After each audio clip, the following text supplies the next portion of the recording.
สวั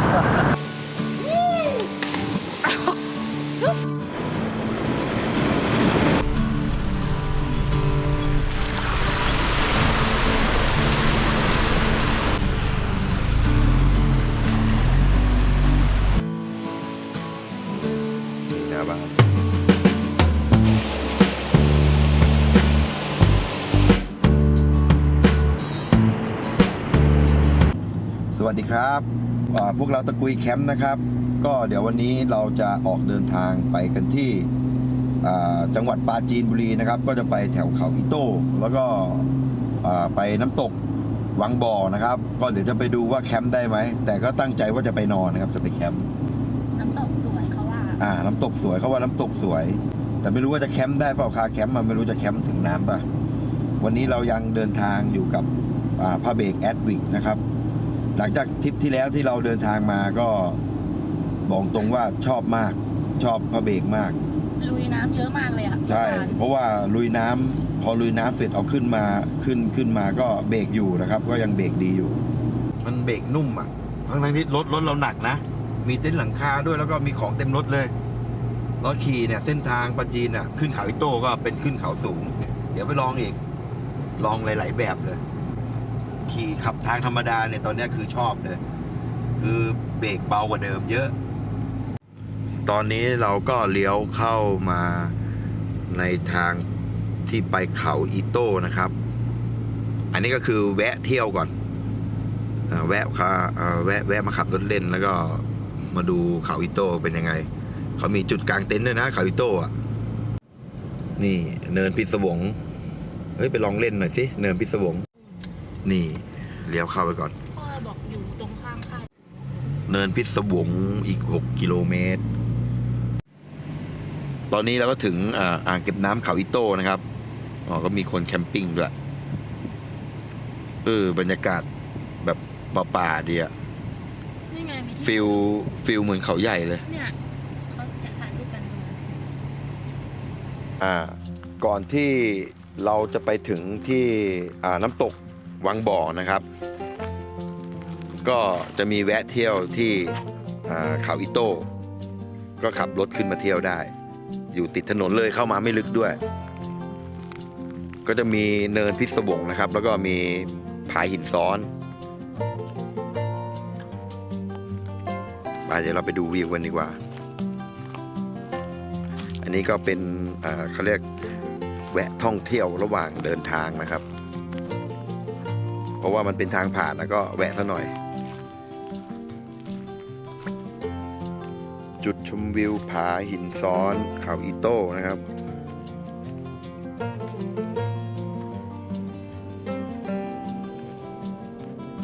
โอ้โหตรงหินก็จะมีอันนี้น่าจะเป็นการแกะสลักจากสมัยก่อนนะครับบิวลักอ้อมเอ๋ก้อยน่าจะมีมาสัก1,000 ปีนะครับเนี่ยวิวก็ไม่สูงมากส่วนไอ้ลานที่เราเห็นเนี่ยคือสนามยิงปืนนะครับสนามยิงปืนยาวก็คงไม่มียิงนะครับแต่ตรงอ่างเก็บน้ำบรรยากาศเหมือนคล้ายๆเขาใหญ่นะตอนเปิดประตูมันเย็นๆนะก็เดี๋ยวมีอีกจุดหนึ่งที่เราจะไปเที่ยวดูก็คือเนินพิศวงไปแล้วเดี๋ยวเราไปเที่ยวตรงนี้เสร็จก็เราก็มุ่งตรงไปที่น้ำตกวังบ่อโอ้ตรงนี้ก็เป็นทางแบบลงเขายาวๆเลยนะแอบชันกันนะเนี่ยเห็นวิวไหมโคตรสูงเลยนะนี่เราอยู่สูงแล้วเนี่ย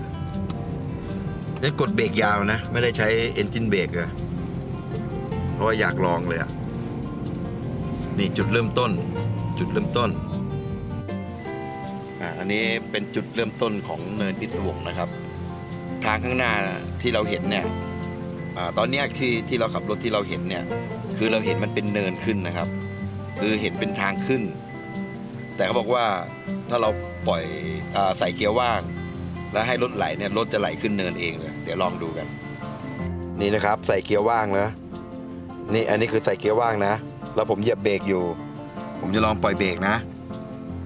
ในตอนนี้ผมปล่อยเบรกแล้วนี่รถไหลเองนะไหลขึ้นเนินไม่รู้ในกล้องมองเห็นเป็นเนินป่ะแต่ในของจริงเห็นเป็นเนินอยู่เห็นว่าขึ้นเนิน อันนี้ผมใส่เกียร์ว่างนะมันขึ้นจริงว่ะนี่ไหลเร็วด้วย พิศวงจริงๆด้วย เนี่ยขึ้นไปแล้วเห็นแล้วนี่จะพ้นแล้วยังไม่เห็นทางเลยอันนี้ก็คือจุดสิ้นสุดของเขาแล้วหมดเนินแล้วใครสงสัยลองมาขับดูได้นะ ใครสงสัยต้องลองมาครับ ลองมา เขาอิโต้ครับไม่ไกลจากกรุงเทพขับรถเล่นได้แล้วก็ที่ปาจีนน้ำตกเยอะแยะไปหมดลองเปลี่ยนแนวบ้างครับนี่นะครับจากที่ลองขับรถลงเขามานะครับ ผมก็ใช้เบรกใช้แบบแตะเบรกหนักอย่างเดียวเลยไม่ได้ใช้เอนจินเบรกช่วยนะครับเพราะเบรกที่ดีนะครับมันก็จะไม่กินเนื้อจานนะครับจานจะต้องเรียบเงาเหมือนกระจกเลยนะครับจะไม่มีเป็นเส้นเป็นรอยโอ้ของดีซื้อใช้ครับราคาไม่แพงครับผมเขาเบรกแอดวิดครับถึงแยกเลยครับเดี๋ยวเราเลี้ยวเข้าแยกนี้นะครับน้ำตกวังบ่อ5 กิโลเมตร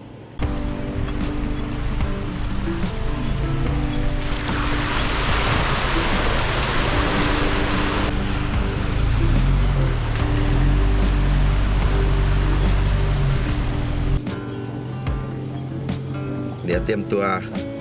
เซตแคมป์หาที่จอด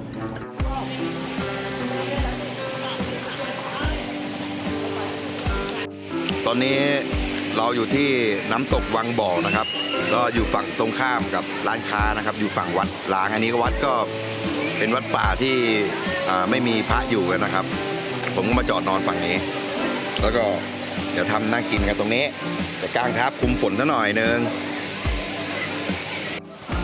โอ้โหดูน้ำแจ๋วมากเลยนี่น้ำหน้าบ้านเหมือนเดิมครับ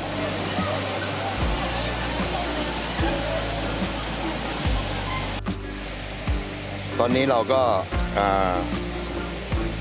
ทำที่กันฝนแบบง่ายๆนะครับเพื่อที่จะได้นั่งกินทริปนี้ก็เป็นทริปที่บอกตรงๆนะครับสถานที่ไม่ค่อยเอื้ออำนวยกับแนวคาร์แคมป์สักเท่าไหร่นะครับ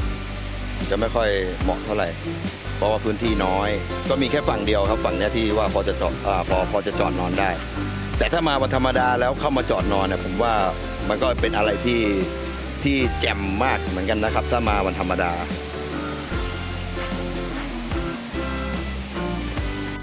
โอเคครับก็เดี๋ยวเซตที่นั่งกินแล้วเดี๋ยวเซตเต็นท์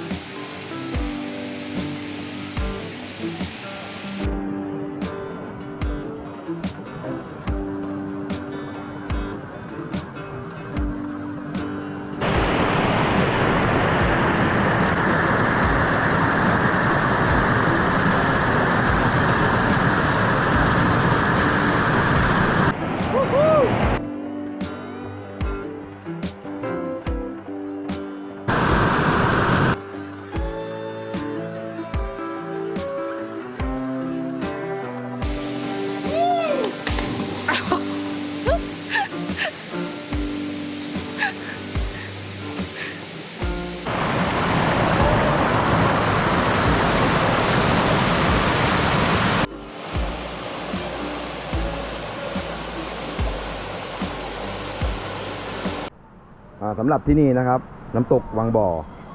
ก็ถ้าเป็นสายคาร์แคมป์นะครับผมว่าเหมาะที่จะมาจอดนอนวันธรรมดามากกว่าห้องน้ำมีตรงอยู่ตรงนู้นห้องน้ำเห็นไหมแล้วก็เราจะได้หน้าบ้านแบบนี้เลยทำอาหารกินคือได้ฟิลนี้เลยน้ำนี่สีของจริงนะครับเนี่ยไม่ได้ปรับสีกล้องนะครับของจริงสีแบบนี้เลยนะครับโอ้โหแจ๋วเลยอ่ะบรรยากาศยาม6 โมงกว่าๆนะครับเกือบจะทุ่มหนึ่งนะครับที่น้ำตกวังบ่อนะครับน้ำเขียวน่าเล่นเหมือนเดิมแจ๋วเลยเดี๋ยวผมจะมา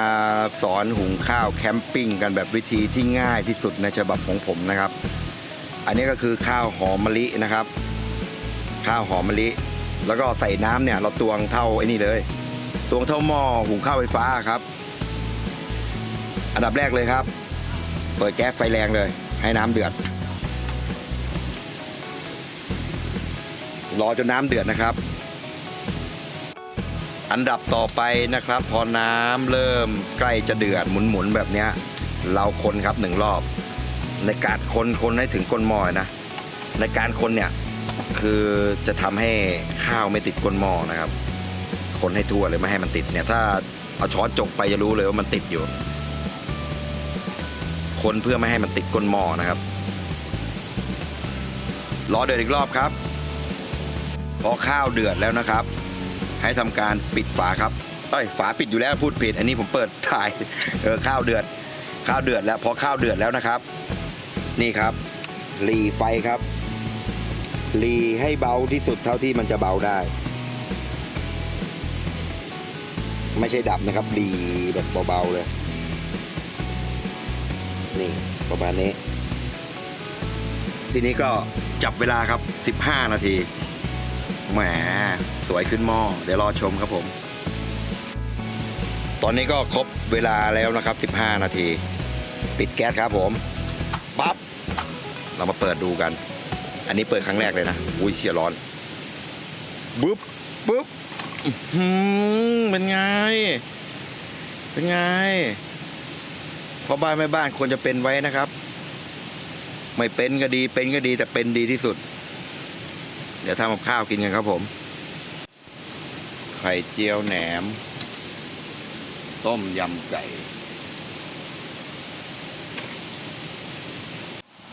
ตอนนี้เราก็กินข้าวกันเสร็จเรียบร้อยแล้วนะครับแล้วก็ฝนได้ทำการลงเม็ดมาอยู่ไม่ได้เพราะว่ากางทับอันเล็กนะครับเดี๋ยวพบกันพรุ่งนี้เช้าดีกว่าโอเคครับคืนนี้ก็ไม่มีอะไรผมก็นั่งดื่มอีกนิดหน่อยเข้านอน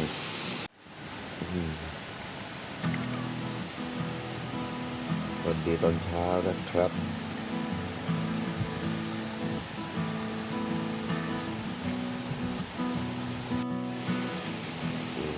ถึงหน้าบ้าน